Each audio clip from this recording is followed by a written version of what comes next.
Hello everyone, welcome back to my channel. আশা করি তোমরা সবাই খুব ভালো আছো, আর আমিও ভালোই আছি বলতে গেলে। আর কি করা যাবে, ঠান্ডার দিন তো পরে চলেই আসছে। আর এই যে দেখতে পাচ্ছ ব্যাগপত্র নিয়ে আমি পুরো রেডি হয়ে মানে প্রায় চলেই এসেছি আর কি। আমি সেই কুচবিহার থেকে বাসে করে আসলাম তুফানগঞ্জে আমার বান্ধবীর বাড়িতে, কারণ আমার বান্ধবীর আজকে না মানে কালকে বিয়ে। আর যে বান্ধবীর বাড়ি আমি যাচ্ছি তার সাথে আমার বন্ধুত্বের সম্পর্ক 20 বছরের সম্পর্কের একটা বন্ধুর বিয়ে। আর আমি আসলাম বিয়ের আগের দিন, আমাকে আসতে বলছিল অনেক দিন আগেই, তো আমি আসলাম বিয়ের আগের দিন। তো চলো আগে যাই তাদের বাড়িতে, তারপর গিয়ে দেখাচ্ছি। কালকে ওর বিয়ে, আর এখন মনে হচ্ছে যে এত তাড়াতাড়ি কতটা বড় হয়ে গেলাম। এই তো কত ছোট ছিলাম, একসাথে স্কুল যেতাম, তারপরে হঠাৎ করে এত বড় হয়ে গেলাম। হঠাৎ করে বড় হইনি, মানে ওই আর কীরকম মনে হচ্ছে যে খুব তাড়াতাড়ি বোধহয় সময়গুলো কেটে গেল। এই হলো বিয়ের প্যান্ডেল, আর ওই যে ওইটা হলো ওর বাড়ি। বিয়ের কোণের অবস্থা এখন থেকেই লজ্জা পাইতেছে জন্য। আমি এসে দেখি ওর মেহেন্দির জন্য মেহেন্দিগুলো সমস্ত কিছু রেডি করছিল। চকলেট খা।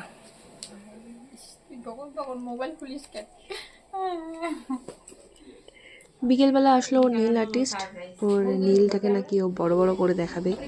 যাই হোক, তারপরে সেটা হয়ে যাওয়ার পরে আমরা এই যে মেহেন্দির জন্য পুরো রেডি হয়ে গেলাম। মানে সবাই চলে এসছে, বাকি বান্ধবীরা।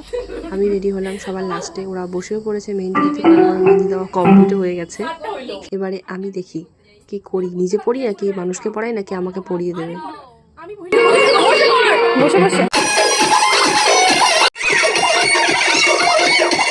এখানে আমরা যতগুলো বান্ধবীরা আছি বা যতগুলো বোনও আছি, সবাই বলতে গেলে প্রায় এখানে সবাই মেহেন্দি আর্টিস্ট, মানে সবাই মেহেন্দি টুকটাক পড়াতে পারি আর কি আমরা।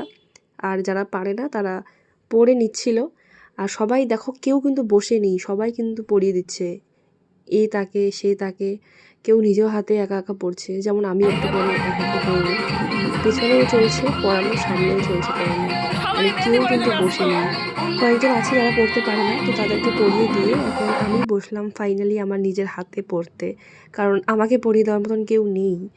আর দেখা যাক ডান হাতে কে পড়িয়ে দেয়। মেহেন্দি পড়ছি, তার ফাঁকা ফাঁকা কিন্তু আমরা ডান্সও করছি। সব ছোটবেলার বান্ধবীরা আমরা একসাথে আছি যেখানে, আর সেখানে ডান্স হবে না এটা কোনো জন্য হয়? মানে যে বিয়ের কোণে সে মানে শুধু নাচ করতে পারছে না আর কি, সে নাকি নাচ করবে না, বাদ বাকি সবাই আবার নাচ করছে।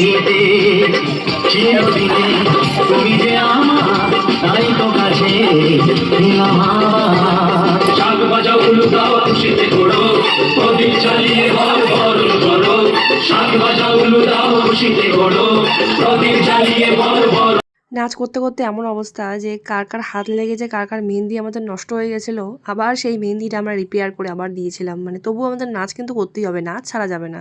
তারপরে ফাইনালি আমার ডান হাতটা যেহেতু বাকি ছিল, একটা বান্ধবীকে বললাম যে তাহলে তুই একটু ডান হাতটা আমার ভর্তি করে দে, আর কি করবি, জাস্ট একটা সিম্পল কিছু একটা করে দে। তো সেটাই করে দিচ্ছিল। আর আমি একটু পরে ঘরে গিয়ে ওকেই করে দিচ্ছিলাম যে তোর হাতটাও বা কেন ফাঁকা থাকবে, চল তোকেও করে দিই। বলছিল যে একটু করে দে, কিছু একটা করে দে। এখানে দেখ, ঘরে বাইরে সমস্ত জায়গায় কিন্তু মেহেন্দি মেহেন্দি চলছে আমাদের। মেহেন্দি দেওয়া হয়ে গেলে এবার কিন্তু চলছে এই যে প্র্যাকটিসের ডান্সগুলো। ওরা প্র্যাকটিস করেছিল, সেই নাচগুলো এখন করছে।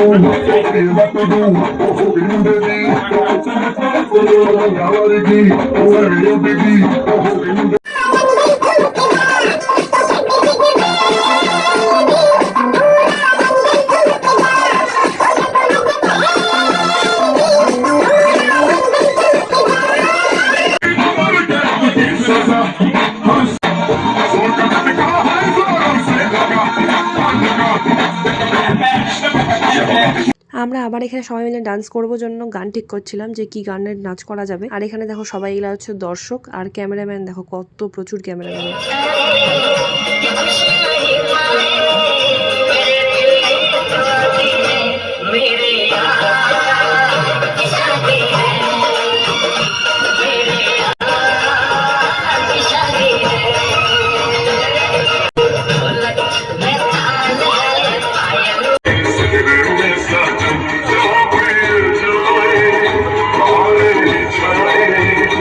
ফটোশুট করলাম।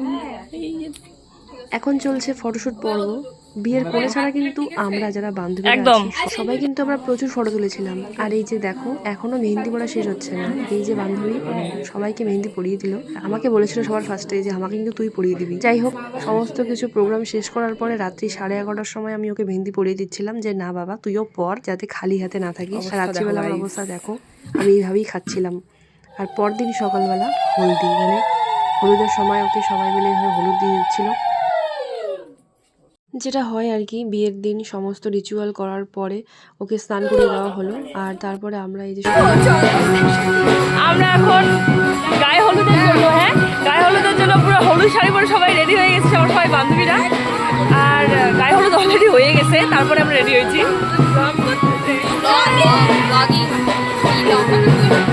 কি বলিস? নাচতেছে ও।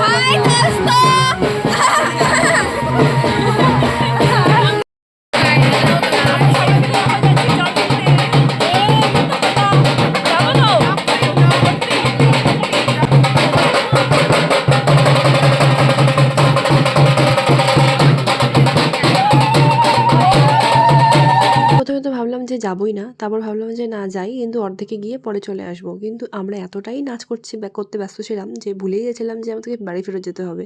তারপরে আর কি প্রচুর নাচলাম এখানে এসে, প্রচুর।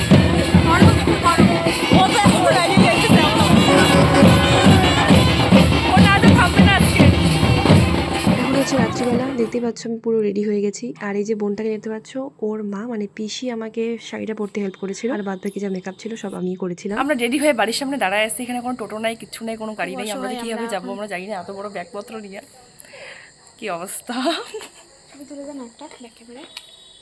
রাস্তার মাঝখানে অন্ধকারে ফটো তুলবি? আমরা এখন চলে আসলাম মৌয়ের বিয়ে। বাবা মা বুনু অনেক আগেই চলে এসেছিল আর আমাকে ফোন করছিল, তাই তাড়াতাড়ি আয়, কারণ এখান থেকে আমাকে যেতে হবে মাসির বিয়েতে। বল তোর কেমন লাগতেছে? জানি না। একই দিনে বিয়ে পড়েছে, দুজনেই ভীষণ ইম্পর্টেন্ট, যেতে তো হবেই। বান্ধবী বিয়ে তো হয়ে গেল, কেমন লাগতেছে বল? খুব মনে দুঃখ, কি বলি, ছোটবেলার বান্ধবী তো বুঝতে পারো। একদমই তাই, মনে অনেক কষ্ট রেখে ওকে বিদায় জানাতে হবে। সেটাই সেটাই। ঠান্ডাতে অবস্থা খারাপ। ওখানে একটু পকোড়া সকোড়া খাবো। ওরা খেতে পারবে, আমি এখন যাবো আমার মাসির বিয়েতে, আরো এখানে খেয়ে দিয়ে চলে যেতে লাগবে। দেখি মানে এত এত কিছু ভালো লাগতেছে না, মানে এত কিছু ছেড়ে যেতে ভালো লাগতেছে না আর কি। তারপরে আমরা তো এখানে খেতে বসেই পড়লাম। হাই, এখন আমাদেরকে ছেড়ে পিউ চলে যাচ্ছে। কাঁদো কাঁদো কাঁদো। তারা কাঁদো বলতে কাঁদো দেখা হবে। ও ভাতে টাটা, আমার দেখা হবে। আমার কারো বিয়ে দেখা হবে যদি বউ ভাতে না দেখা হয়। একদমই তাই, একদমই যেতে ইচ্ছা করছে না। আরে শোন, বল বল বল। যদি তুই বউ ভাতে না আসিস তাহলে ভিডিওটা ওখানে সমাপ্ত করতে হবে। ওখানে সমাপ্ত করি। আমি দাও না। হ্যাঁ, দিব না, দিব না। খুব মজা লাগতেছে না? অনেকদিন পরে একটা রিইউনিয়ন হয়ে গেল। আসলে ওর সাথে ছবি তুলতাম, সারদার রিইউনিয়ন। ও তো নিজেই ব্যস্ত আজকে রে। সবাই তখন ভীষণ আনন্দ করবে আর আমাকে ছেড়ে যেতে হবে এদেরকে, আর কিছু করার নেই, মাসির বিয়েতে যা যেতেই হবে। আর মৌ বিবাহিত জীবন তোর অনেক অনেক অনেক সুখের হোক, অনেক অনেক শুভেচ্ছা থাকলো তোর জন্য। আর সবার সঙ্গে দেখা হচ্ছে ভীষণ তাড়াতাড়ি, আশা করি সবাই ভালো থাকিস, টাটা।